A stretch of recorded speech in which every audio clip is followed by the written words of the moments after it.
खुलुमबाय रायजोफोर, नोंथांमोन बयखौबो आंनि बे मोनसे गोदान भिडिअ बनाय थाबाय। आसा खालायो नोंथांमोन बयबो मोजाङैनो दङ होननानै। बे समाव नोंथांमोन माखासे गोदान खौरां लानानै फैबाय। सेथियावनो दङ आसामनि chief minister doctor Hemant Biswa Sharma बिथाङा नेशनेल भलुन्टारि ब्लाड डनेशन डे। दिनै बे सानखौ नोजोर बोनानै बिथाङा ब्लाड डनेशन हैदों। थारैनो बिथांनि बेबायदि बाख्नायथाव खामानिया जों बयखौबो इन्सपायार खालामो। फिलिपाइन्सआव मैया मोनाबिलि 7:30 रिंगायाव 6.9 मेगनिट्युडनि बांग्रि मावदोंमोन। बे बांग्रि मावनायाव 60निख्रुइबो बांसिन सुबुंफोरा जिउ गोमानो गोनां जायो आरो बेजों लोगोसेनो 140निख्रुइबो बांसिन सुबुंफोरा दाबो देहा फाहामसालियाव फाहामथाय लागासिनो दङ।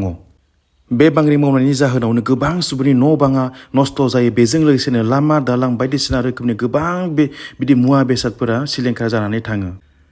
मोनसे गोजोनथाव खौरां, भारतनि धोनिसिन सुबुं जायखौ जोङो मिथियो मुकेश आम्बानी होननानै, बिथाङा कम्पासियर होननाय मोनसे वाटार बटल ब्रेन्ड दिहुनदों आरो बिथाङा बेखौहाय 1 लिटाराव अनलि 15 राङावनो मोननो थांगासिनो दङ। 1 लिटाराव 15 रांनि बे वाटार बटला थाबैनो मार्केटआव दिहुनजागोन होननानै मुकेश आम्बानीया एनाउन्स होदों।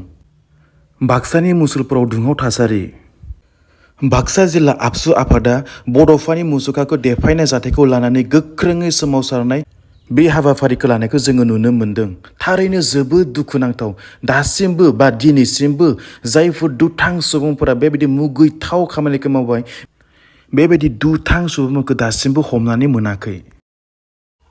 खोरोमदाव औवारी बिथाङा बुंदों दि दावराव देख्रेब बिथांमोननि थुलुंगाखांनायावनो, बिथांमोननि रावावनो सुबुंफोरा बिदि थुलुंगाखांनाय मोननानै बेबायदि मुगैथाव खामानिखौ मावदों होननानै बिथां खोरोमदाव औवारीया बुंदों।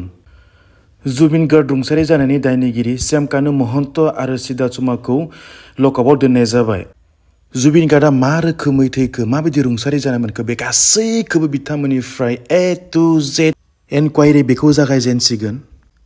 आसा खालायो आरो दायनिगिरिया थाबैनो साजा मोनगोन होननानै। बिदिब्ला रायजोफोर, दिनैनि भिडिअ बेसेनोसै।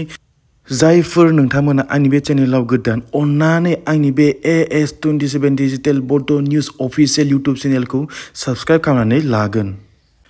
आङो बेबायदिनो माखासे खौरां BTC आरो BTC बाहेरनि, लोगोसेनो इन्डियानि आरो इन्डियानि बाहेरनि माखासे रादाबफोरखौ आं नोंथांमोननो लाबोनो नाजाबाय थागोन।